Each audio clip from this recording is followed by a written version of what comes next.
नमस्कार किसान भाइयों, मेरा नाम है अजीन सिंह और आप देख रहे हैं द एग्रीकल्चर प्लेटफार्म। जैसा कि मैंने पिछली वीडियो में आपको बताया था कि हम एक पूरी सीरीज़ बनाएंगे रजीपुर गांव में विपिन जी के साथ में।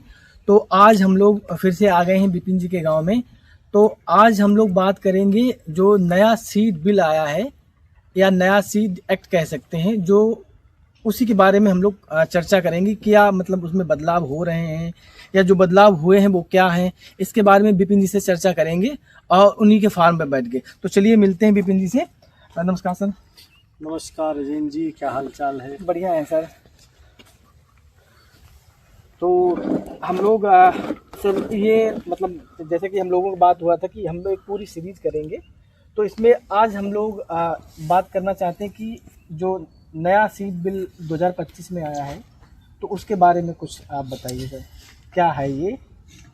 देखिए अजीन, जो नया सीड एक्ट है इसमें नया कुछ नहीं है जी। बेसिक 2004 में जो सीड एक्ट बनाया गया था उसी सीड एक्ट में सरकार ने क्या किया है कि जो कंपनियों की मोनोपोली है सीड को लेकर, उसको और हार्ड और कानूनी रूप से पेचीदा और केंद्रीकृत कर दिया है। अब समझने वाली बात है कि एक्चुअल में 2004 का सीड एक्ट क्या था, जिसका भारी विरोध के बाद सरकार पार्लियामेंट में पास नहीं करा पाई थी। राज्यसभा में तो सीड एक्ट गया था, उसके बाद जब किसान संगठनों ने भारी विरोध किया तो विरोध के बाद सरकार ने स्टैंडिंग कमेटी में भेज दिया। फिर स्टैंडिंग कमेटी में जो है बिल पड़ा रहा, उसके बाद पड़ा ही रहा। अब जाके फिर 2025 में कुछ नोटिफिकेशन के द्वारा हम लोगों को ये जानकारी हुई कि नया सीड एक्ट 2025 के नाम से सरकार पार्लियामेंट में लाने वाली है। इसके थोड़े से बैकग्राउंड को समझने की जरूरत है, तब समझ में आएगा कि एक्चुअली जो सीड एक्ट सरकार ला रही है उस सीड एक्ट को लाने के पीछे की मंशा क्या है जी, उससे किसान का कितना हित होने वाला है। हम लोग जो एंटी ग्लोबलाइजेशन काम करते हैं, एंटी लिबरलाइजेशन काम करते हैं, जो इस चीज़ के ऊपर काम करते हैं कि चाहे बड़ी कॉरपोरेशन हो या कंपनी हो या कोई समुदाय हो जी, उसका एकाधिकार नहीं होना चाहिए किसी भी चीज़ का। तो बेसिक मैं तुमको 2010-2011 का एक छोटा सा जिक्र करूं, फिर उसके बाद जो है सीड एक्ट की हम लोग बात करते हैं। मैं 2010-2011 में Indian council of forestry research Dehradun के लिए जब काम कर रहा था, तो काउंसिल में ही हमारे बहुत बड़ी लाइब्रेरी थी, अभी भी है। और उन दिनों के पेपर्स में किसानों की सुसाइड का तो खूब निकलता था। आज तो पेपरों ने निकालना बंद कर दिया है, आज तो किसी भी पेपर में या किसी भी मीडिया चैनल में आता नहीं। उस समय का चाहे अमर उजाला हो, दैनिक जागरण हो, हिंदुस्तान हो, द टाइम्स ऑफ इंडिया हो, द हिंदू विशेषकर, तो वो किसान की सुसाइड के बारे में बहुत अच्छे से निकालते थे, बहुत अच्छे से लिखते थे। ज्यादातर जो हम लोग देखते थे उसके अंदर लिखा हुआ होता था वो मौतें किसानों की जुड़ी हुई थी महंगे बीज से और रासायनिक से। और ये महंगे बीजों का सिलसिला कब से हमारे देश में चालू हुआ? अगर हम देखें कि कृषि की हमारी कम से कम 10,000 साल की यात्रा है, कोई छोटी यात्रा नहीं है। 10,000 साल बहुत बड़ी यात्रा है। और हमने 10,000 साल की इस सांस्कृतिक यात्रा को बहुत अच्छे से संजो के चला है। लेकिन इधर पिछले 40-50 सालों में जब से कृषि के अंदर बड़े कॉर्पोरेट ऑर्गेनाइजेशन इन्वॉल्व हुए हैं, तब से खेती किसानी की पूरी दशा गड़बड़ा गई है। और हमारे देश में नहीं, पूरी दुनिया भर में गड़बड़ना स्टार्ट हो गई। हम लोगों ने उसी समय 2010, 2011, 2012, 2013 के दरमियान ये अध्ययन में पाया कि आखिर खेती किसानी में जो इतनी अव्यवस्था चल रही है उसके पीछे एक्चुअल में चल क्या रहा है। तो पता चला कि सरकार ने बहुत से इस तरीके के एग्रीमेंट्स WTO के माध्यम से या वर्ल्ड बैंक के माध्यम से साइन कर रखे हैं, जिन्होंने क्या किया है, खेती किसानी के अंदर एक सेंट्रलाइजेशन खड़ा करना स्टार्ट कर दिया। उसी को वर्ल्ड बैंक के डॉक्यूमेंट्स में हम स्ट्रक्चरल एडजस्टमेंट के रूप में जो है समझते हैं कि किस तरीके से वर्ल्ड बैंक की नीतियों ने खेती के अंदर बड़े कॉरपोरेशन को हर तरीके की रियायत देने की वकालत करना स्टार्ट कर दिया कि सभी तरीके की छूट, सभी तरीके की सुविधाएं इन बड़ी कंपनियों के लिए खेती किसानी के अंदर दी जाए। वो चूंकि 1990-1991 का दौर था जब वर्ल्ड बैंक एडजस्टमेंट चल रहा था, ये सिलसिला हमारे देश में जो है चलता रहा और 2005 में चूंकि भारत सरकार ने WTO पर 1 जनवरी 1995 में साइन किया था, तो हमारी सरकार ने भी को 10 साल का समय दिया कि 10 साल के बाद या इन 10 साल के बीच में आप अपने देश की व्यवस्था को WTO के हिसाब से जो पूरी दुनिया में कृषि की व्यवस्थाएं चल रही है उसके हिसाब से आप अपनी तैयारी कर लीजिए।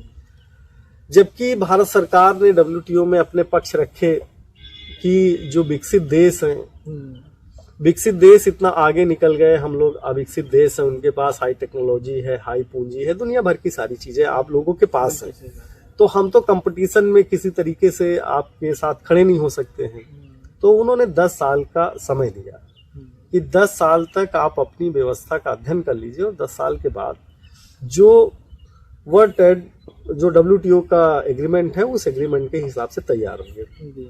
उसी में ये निकल कर आया सीड एक्ट, बीज की पूरी दुनिया भर में जो बीज की पॉलिसीज होंगी वो किस तरीके से होंगी और भारत कैसे उन बड़ी कंपनियों के लिए अपने देश में रास्ते तैयार करेगा। बेसिक होता क्या है कि ये जो बड़ी कंपनियां हैं इनकी लड़ाई जो चलती है वो चलती है बिल्कुल अंतिम पायदान पर खड़े हुए किसान के साथ, कि उस किसान के हाथ में जो भी संसाधन है या जो भी कुछ है उसको कैसे खत्म किया जाए या कैसे उसके हाथ से छीना जाए। तो वो दोनों तरीके से जो है हम लोगों ने देखा कि करने का काम कंपनियों ने किया। एक तो बाय एक्ट ये कंपनियां आती हैं, जैसे अंग्रेज जब हमारे देश में शासन करते थे तो वो 2 तरीके से करते थे।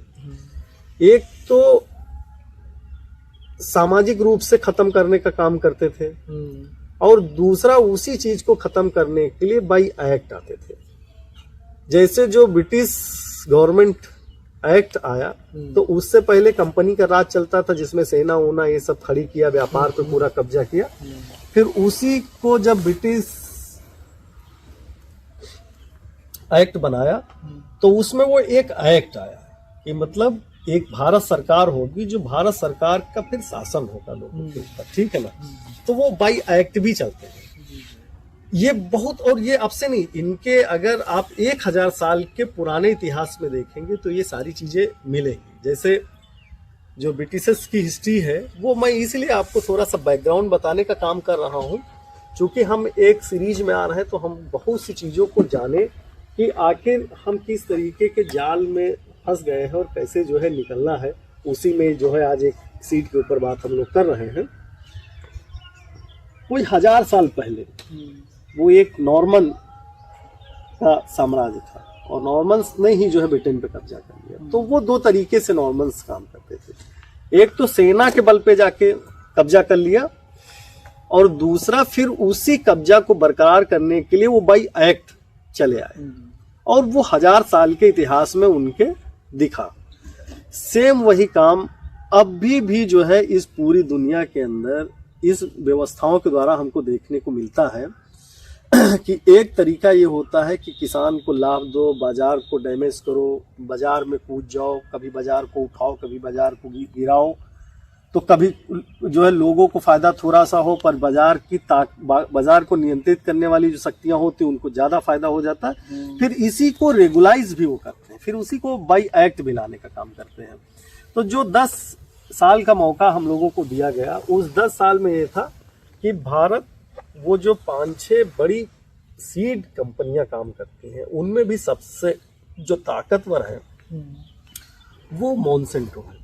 अब चूंकि मॉन्सेंटो बायर के साथ मिलके एक हो गई है तो जो बायर और मॉन्सेंटो का जो विलय हो गया है, अब ये पूरी दुनिया की लगभग 70 से 75% सीड को अपने कब्जे में लिया और इन्हीं कंपनियों का पूरा दखलंदाजी वर्ल्ड बैंक में है, WTO में है, और आजकल इन्हीं कंपनियों के लोग सरकारों में भी बैठ गए हैं।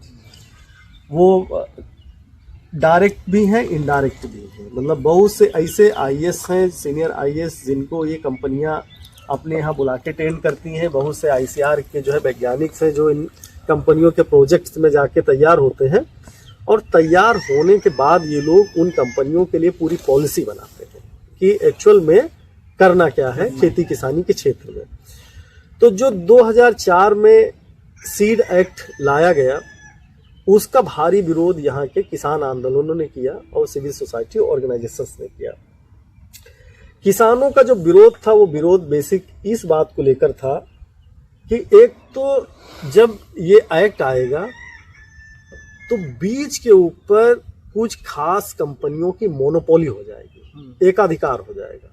तो एकाधिकार को लेके जो है किसान सारे लामबंद हुए कि अगर किन्हीं एक दो लोगों के पास होगा तो पूरा देश जो है मुट्ठी में चला जाएगा। तो वो किसान को भी प्रभावित करेंगी, खेती किसानी को भी प्रभावित करेंगी, खाने वाले कंज्यूमर को भी प्रभावित करेंगी और सरकार को भी प्रभावित करेंगी।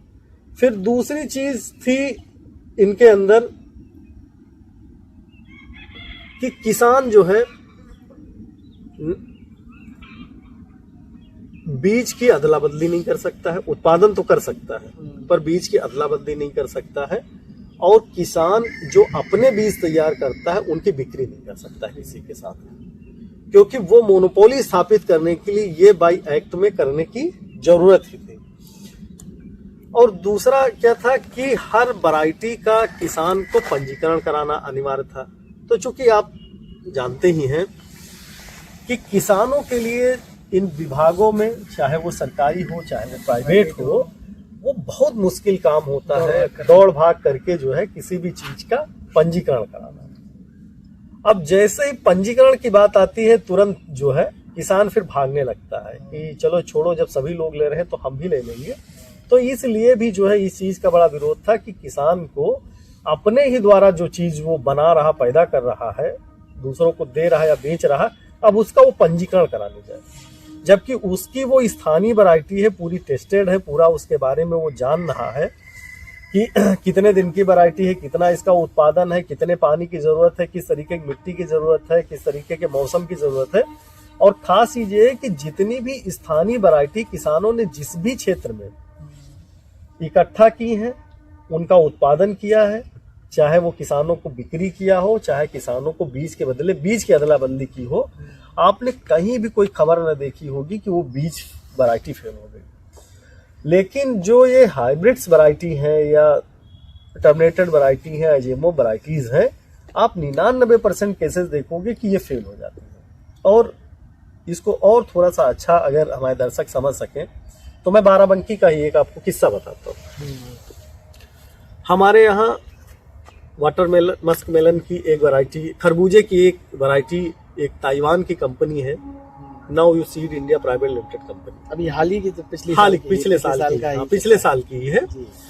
तो उसने वो जो है यहाँ खरबूजे का बीज पिछले 10-15 सालों से बेचती है। उसका फायदा भी किसानों को हुआ, पर हुआ क्या इस बार कि एक तो बीज की भारी शार्टेज कंपनी ने आभासी पैदा कराई पूरे सिस्टम के साथ मिलके। तो जो 5700 रुपए का पैकेट था 50 ग्राम का, वो पैकेट 12-12 हजार रुपए पर केजी पर 50 ग्राम का बिका, जिसकी मैंने जो है शासन से कई बार शिकायतें भी की। उसके बाद फिर क्या हुआ कि किसानों ने तो ब्लैक में जो है बीज को खरीदा, और हमने जब शिकायतें की तो गवर्नमेंट ऑफिसर्स ने हमसे ये बात कही कि हम इनके रेट को नियंत्रित नहीं कर सकते हैं, ऐसी कोई व्यवस्था नहीं है।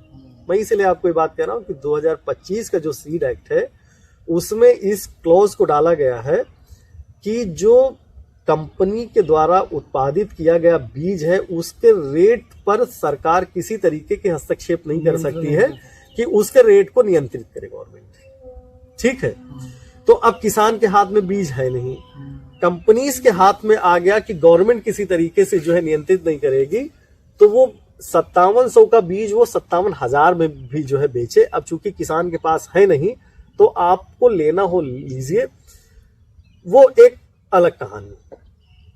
फिर दूसरा क्या हुआ कि जब गवर्नमेंट ऑफिसर्स ने कहा कि रेट इसका नियंत्रित करने का हमारे पास कोई तरीका नहीं है, फिर किसानों ने लिया और तकरीबन 10,000 हेक्टेयर में यहाँ खरबूजे की फसल लगी।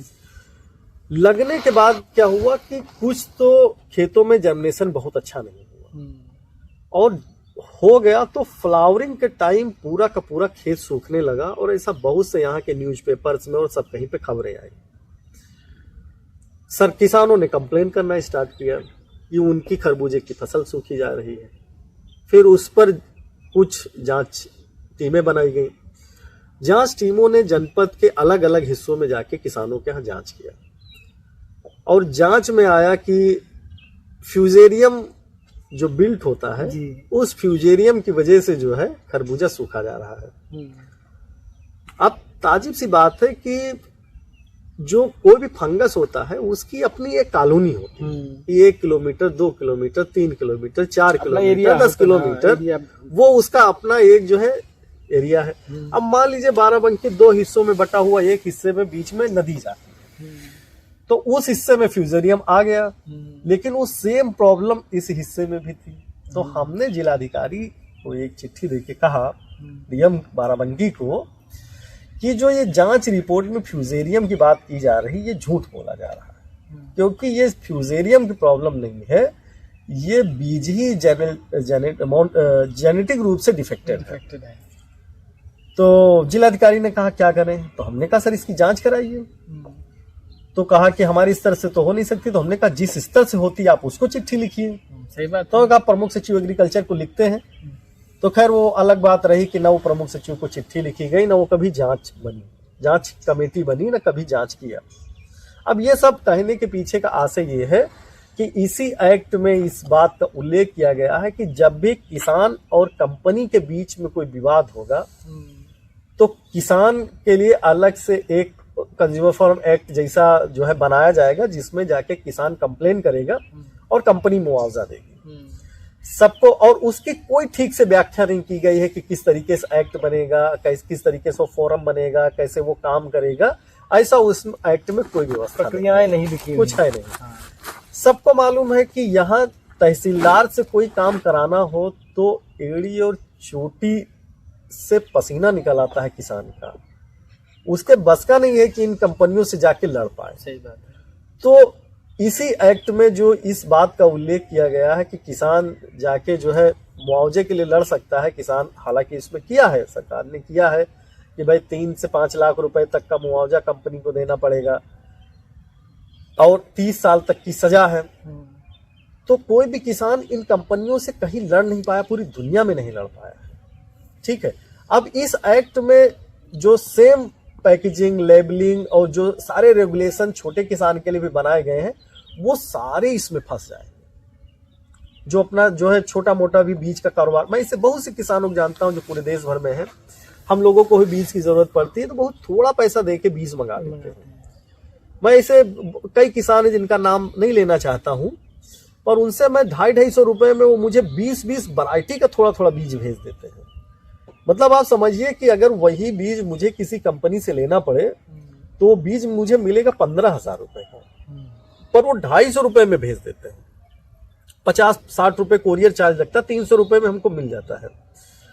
जैसे इसी एक्ट में जो है सरकार ने किया है कि कंपनियों को, सभी को, जो भी बीज उत्पादक हैं उनको डिजिटल रिकॉर्ड्स रखना पड़ेगा। तो आप सबको मालूम है कि डिजिटल रिकॉर्ड तो वही लोग रख सकते हैं जो पूंजी और तकनीकी के दक्ष हैं, तो वो उनके पास आपको डिजिटल रिकॉर्ड मिल जाएगा। पर किसान के पास डिजिटल रिकॉर्ड्स रखने का तो कोई तरीका नहीं है। भाई ज़्यादा से ज़्यादा वो ये कर सकता है कि हमने जो है इसे 50 किसानों को जो बीज दिया है उनके पास है, हमने एक बीज बैंक बना लिया उसमें बीज है। तो वो उस तरीके के जो डिजिटल रिकॉर्ड्स में कंपनियां जो पूरी टेक्नोलॉजी और पूंजी के साथ खेती में काम करती हैं उनके लिए तो जो है बड़ी सहूलियत होगी, लेकिन जो खाली समझ, संसाधन और श्रम पर खेती करता है उसके लिए डिजिटल रिकॉर्ड्स रखना बड़ा मुश्किल हो जाएगा। कृषि सर अब हम ये पूछना चाहेंगे कि जो 2025 वाला सीड एक्ट जो लाई है सरकार, इसमें क्या प्रावधान है, क्या मतलब बदलाव या जो बनाया गया हो उसके बारे में थोड़ा संक्षेप में सर बताइए, जिससे कि हमारे किसानों को उसकी समझ हो सके। देखिए ऐसा है कि जो सीड एक्ट 2025 सरकार लाई है, बेसिक जो नोटिफिकेशन में सरकार ने दिया है, जी। जो हम लोगों ने देखा है, जी। तो नोटिफिकेशन में सरकार ने कहा है कि जो किसानों को खराब गुणवत्ता का सीड मिलता है तो हम उससे अच्छी गुणवत्ता, किसानों को इससे अच्छी गुणवत्ता जो है मिलेगी। हम ऐसे रेगुलेशन लाएंगे कि खराब गुणवत्ता का बीज बेचने वालों के ऊपर नकेल कसेंगे। ठीक है ना।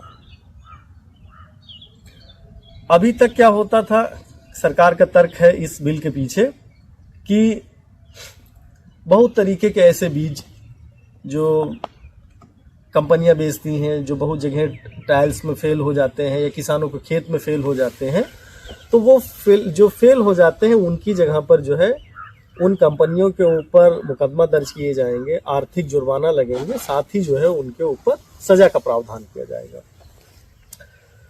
और सरकार कह रही कि हम ग्लोबल स्टैंडर्ड के जो है सीड किसानों को जो है उपलब्ध कराएंगे। अब मेरे जैसे किसान को ये नहीं समझ में आता कि आखिर ये कमबख्त ग्लोबल स्टैंडर्ड होता क्या है सीड के क्षेत्र में, क्योंकि हम लोग तो खेत में बीज को देखते हैं और देसी बीजों को भी बहुत अच्छे से देखते हैं। तो ये एक चीज जो है सीड एक्ट के अंदर करने काम जो है सरकार ने किया है।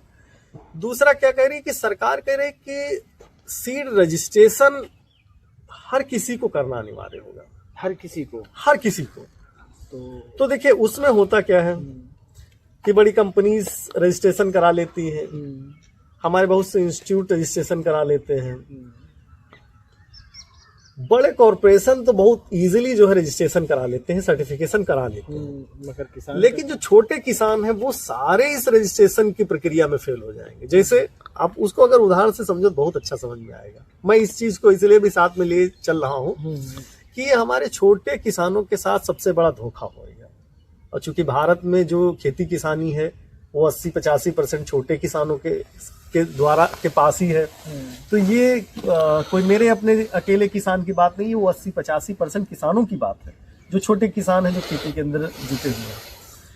जैसे हमारे यहाँ अचार बहुत अच्छा बनता था घर घर, ठीक है, बिल्कुल, लेकिन FSI जहां पर हम जो है किसी भी खाद्यान्न को पंजीकृत कराते हैं, ठीक है ना, कि मतलब ये खाने लायक है कि नहीं है, इसमें कितना टाइम है, क्या है, इंसेक्टा क्या हमने डाला क्या नहीं डाला, ये सारा जो है उसमें होता है। पर अगर आप FSI देखो तो FSI जो छोटे घर में अचार बनाते थे, मुरब्बा बनाते थे या पापड़ बनाते थे या जो भी कुछ छोटा बनाते थे, जो खाते भी थे दूसरों को बेच भी देते थे, इस एक्ट के आने की वजह से वो खत्म हो गया, वो सब इलीगल हो गया। ऐसे जो है जो हमारे यहाँ घानी चलती थी तेल निकालने वाली, तो घानी के लिए भी सरकार ने कहा कि ये घानी सब इलीगल है और इनको जो है रजिस्टर कराना पड़ेगा, इनको एक वैज्ञानिक रखना पड़ेगा, ठीक है ना। अब कौन वो छोटे छोटे काम कर, जबकि वो बिल्कुल शुद्ध देते हैं, ठीक है ना, बिल्कुल रियल देते हैं।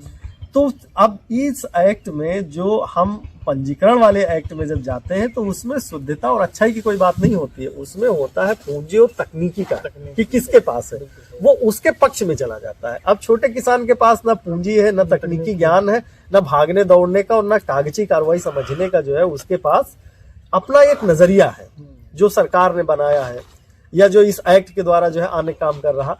तो ये जो बीज के रजिस्ट्रेशन की बात चल रही है ये बहुत खतरनाक है, जिसको सरकार कह रही है कि हर किसी को जो है रजिस्टर्ड करना अनिवार्य होगा। ठीक है, वो तो बड़ी कॉर्पोरेशन लॉबी कर लेंगी, बड़े जो कुछ और कॉर्पोरेट काम करने वाले लोग हैं कर लेंगे, लेकिन छोटे किसान इस रजिस्ट्रेशन की प्रक्रिया से जो है सब बाहर हो जाएंगे। तो सर मैं ये पूछना चाहता हूँ, जैसे 2025 वाला, इससे पहले जो 2004 की बात कर रहे थे आप, हाँ, तो इसमें और उसमें क्या अंतर है या क्या मॉडिफिकेशन, मतलब क्या बदलाव किया है उसमें जो सरकार ने किया? हाँ जी, देखिए सरकार ने जो बदलाव किया है उसमें यही जो है कुछ चीजें विशेष डाली हुई है। जैसे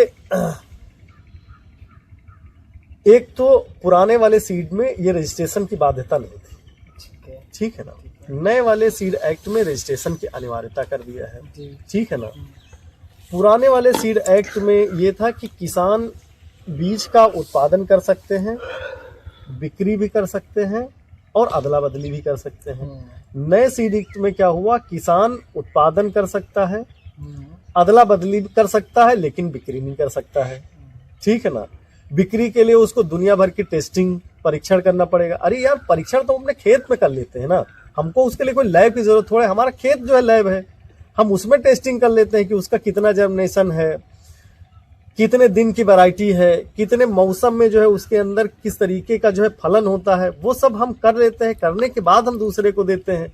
अब वो लैब वाली अनिवार्यता अगर हमारे ऊपर, किसानों के ऊपर डाली जाएगी तो उसमें तो किसान सारा फेल हो जाएगा।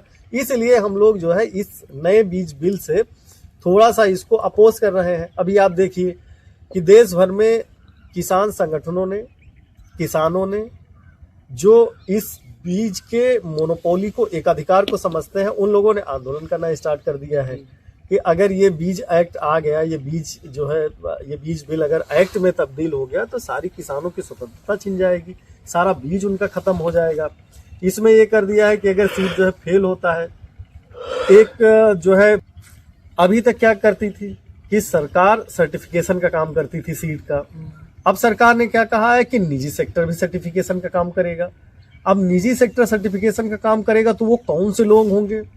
क्या वही लोग तो नहीं होंगे कि जिनका बीज में निवेश है वो उन्हीं का सर्टिफिकेशन में निवेश हो जाए? हाँ, बीज के जो है सर्टिफिकेशन में निवेश हो जाए। तो अगर सर्टिफिकेशन में भी उन्हीं का निवेश हो जाता, वही कंपनी के फंड से या उसी कंपनी के पैसे से जो है अगर लैबें लग जाती हैं, तो किसान का बीज अगर फेल हो जाता है वो तो मारा जाएगा बेचारा। और कंपनियों का अगर बीज फेल होता है तो किसान उसको प्रूव नहीं कर पाएगा कि जो है ये किस तरीके से बीज फेल हुआ है, किस तरीके से इसको मुआवजे दिए जाए। तो ये सारी प्रॉब्लम्स जो है इस एक्ट के अंदर जो है स्टार्ट हो गए, जिसको सरकार ने जो है कहा कि नहीं हम इसका एक रेगुलेशन बना रहे हैं। पर वो हम देख रहे हैं कि रेगुलेशन तो बड़ी कंपनियों के पक्ष में जा रहे हैं, छोटे कंपनियों के सब जो है नुकसान में जा रही हैं। ठीक है, मतलब ये अंतर है इसमें। हाँ, ये भी है कि कंपनी खुद का बीज भी जो है सर्टिफाइड कर सकती है। तो मतलब किसान जो है अपना बीज सर्टिफाइड नहीं कर सकता है, पर कंपनी खुद के भी सीड का जो है सर्टिफिकेशन कर सकती है। नहीं, अभी ऐसा मैं ये पूछ रहा था। हाँ, एक चीज और भी है कि जो बहुत चर्चा चल रही है जीएम सीड, इसी एक्ट में, हाँ इसी एक्ट में जीएम सीड भारत में आए, यहाँ के किसानों के खेत में लगे, उसके ट्रायल्स की, उसके टेस्टिंग की जब सारी व्यवस्था कंपनियों को ही दी जा रही है, तो एक तरीके से जीएम सीड के लिए जो है दरवाजे खुल जाएंगे। जो कि पूरी दुनिया भर में जीएम सीड का विरोध हो रहा है कि ये जो बीज के जीन में बदलाव करके जो शाकाहारी आदमी है उसमें मछली का जीन डाल के जो है, जैसे टमाटर में मछली का जीन डाल दिया। अब हम तो बाई बर्थ शाकाहारी हैं, पर टमाटर जो हम खा रहे हैं उसमें मछली का जीन डाला गया, तो हम तो जो है अब मांसाहारी जो है भोजन करने लगे क्योंकि मछली का जीन हमारे अंदर आ गया। ठीक है ना। तो वो एक पूरी संस्कृति जो है तबाह हो जाएगी, एक पूरी सभ्यता हमारी तबाह हो जाएगी। जो खेती किसानी पर ये देश खड़ा हुआ है वो पूरा देश जो है बिल्कुल खत्म हो जाएगा, तबाह हो जाएगा और बर्बाद हो जाएगा, अगर इस तरीके की जो है इस एक्ट के द्वारा जो है व्यवस्थाएं कर दी गई कि जिनका हमने इतने सालों तक विरोध किया है, अगर उनको सबको रास्ता इसी एक्ट के माध्यम से मिल गया तो सब कुछ जो है तबाह होने वाला है इस देश के अंदर। सर, हम अभी ये जानना चाहते हैं कि, और हमारे दर्शक भी ये जानना चाहते हैं कि जो इसमें जो नया सीड एक्ट है उसकी जो शक्तियां हैं वो राज्य सरकार के पास ज्यादा रहेंगी या केंद्र सरकार के पास रहेंगी, और कौन सी सूची का ये विषय है, मतलब इसके बारे में थोड़ा बताएं। अच्छा प्रश्न पूछा यार। मैं चूंकि कानून का विद्यार्थी तो नहीं हूँ, लेकिन मैंने बहुत से ऐसे केसेस देखे एग्रीकल्चर के जो चल रहे हैं, क्योंकि बहुत बार हम लोगों को लोगों से मिलना पड़ता है, बड़े उनके रेफरेंस देने पड़ते हैं। तो मैं बताऊं कि जब WTO में कृषि को डाल दिया गया और कृषि को डाल देने के बाद पूरे देश के ऊपर जो है केंद्र सरकार ने थोपने का काम किया, तो बहुत से लोगों ने अलग अलग राज्यों में, चूंकि कृषि राज्य का विषय है, तो वहां के हाईकोर्ट पे मुकदमा किया कि भाई ये कृषि जो है राज्य का विषय है, राज्यों से कोई सलाह नहीं ली गई है, केंद्र ने जो है डायरेक्ट राज्यों के ऊपर थोप दिया है। तो इनके ऊपर जो है फिर एक लंबी बहस हुई। लंबी बहस होने के बाद वो कोर्ट पे तो अभी ज्यों का त्यों पड़ा हुआ है, बहुत अरसे से जो है केस चल रहा है। फिर सरकार ने क्या किया कि जो 8-10 जगह स्टेट में मुकदमे किए गए थे उनको उठा के एक जगह पर कंपाइल कर दिया। और वो 20 साल से जो मुकदमा चल रहा है उसमें अभी भी जो है इस बात का फैसला नहीं आया। सरकार हमारी क्या करती है कि केंद्र सरकार कोई जो है बिल बनाती है तो हमारे यहाँ 3 तरीके से होता है, एक केंद्र सूची होती है, एक राज्य सूची होती है, एक समवर्ती सूची होती है। तो केंद्र के कानून बनाती है, राज्य के कानून जो है बनाती है, फिर केंद्र और राज्य के कानून जो है वो समवर्ती सूची में बनते हैं।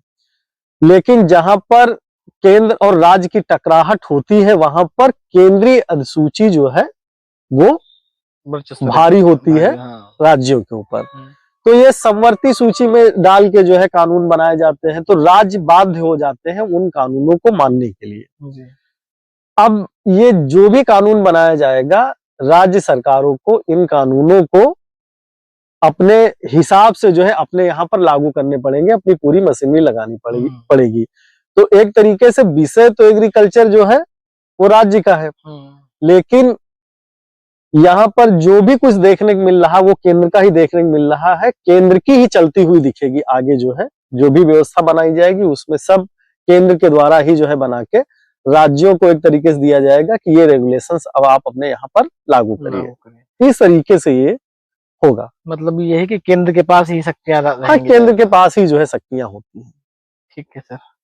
बाकी हाँ ठीक है, धन्यवाद।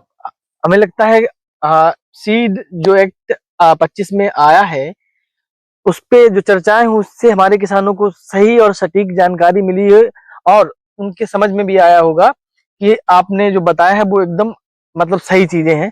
तो इसलिए बहुत बहुत धन्यवाद, आपने बहुत धन्यवाद। ठीक है सर।